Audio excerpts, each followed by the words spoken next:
Hi, it's Paul the Ripples guy. I'm making this video for Roberto, a longtime Rippler, who reached out to me yesterday after the news about what happened in New Orleans was rippling out to all of us right as the new year began.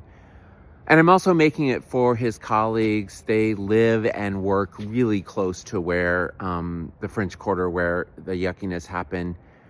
And I'm really making this video for all of us who are struggling, who turned on the news New Year's Day or on the 2nd and found out the awful stuff happening in Las Vegas and in New Orleans and unfortunately in several other spots around the country and around the world.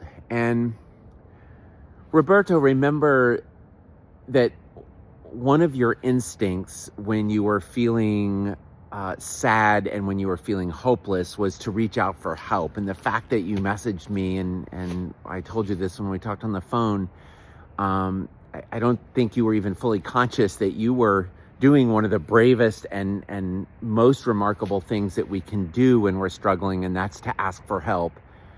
And I also mentioned to you that for me that Mr. Rogers quote, Mr. Rogers talked about how his mother always told him when something awful was happening, and it was to look for the helpers. And I think that there's understandably a lot of people already trying to explain or vent about why these things happen and what we have to do to reduce the frequency and intensity of all these awful things. And there are a wide variety of ways that people can react and respond to these sorts of things. But I know that at the beginning of the pandemic, it was useful for me and a bunch of others when we came up with those little white stickers, that had the little blue "We Got This" hearts that said, "We got this if we come together with 4 things: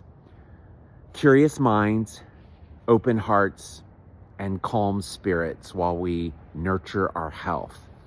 And those had slightly different understandings when we were talking about the physical and psychological risks of the pandemic that was unfolding in March of 2020. But we've since sort of adapted those and adopted those 4 pillars into resilience content. And I think it's true that as 2025 starts out a little less happy than I think a lot of us were hoping it would, it's still true that I really do believe that we got this if we can find the courage and the strength to come together around those 4 things. Curious minds, finding a way to activate our curious mind and maybe ask our judgmental mind to step back just a little bit.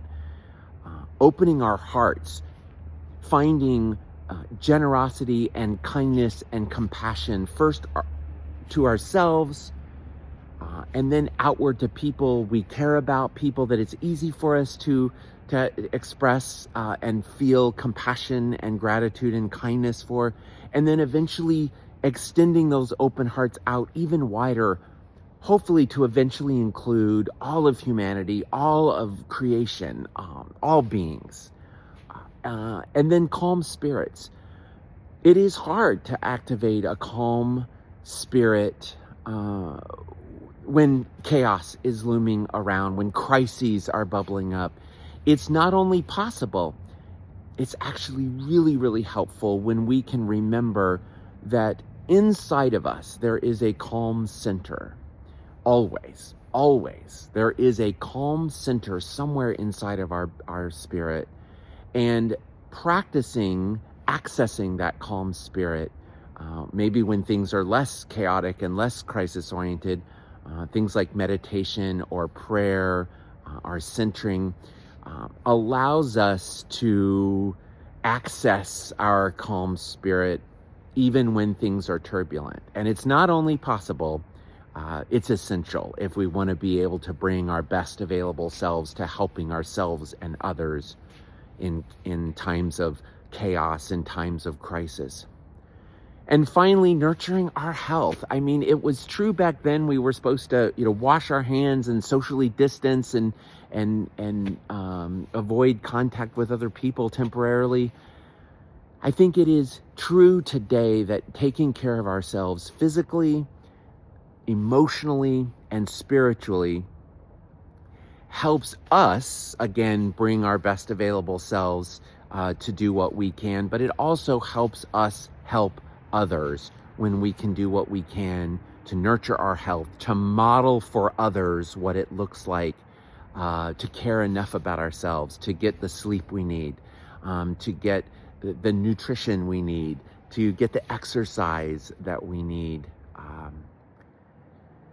and to maintain and increase our connection to others, which is so important too. So, Roberto, and to all your colleagues at Tulane, and to anyone who's starting off the new year sad, heartbroken, frustrated, lost, feeling hopeless, I'm sorry that this is how our year is starting. And since this is how our year is starting, can we see this as an opportunity to come together and activate our curious minds and our open hearts and our calm spirits while we nurture our health and encourage others to do the same? For now, I send you peace.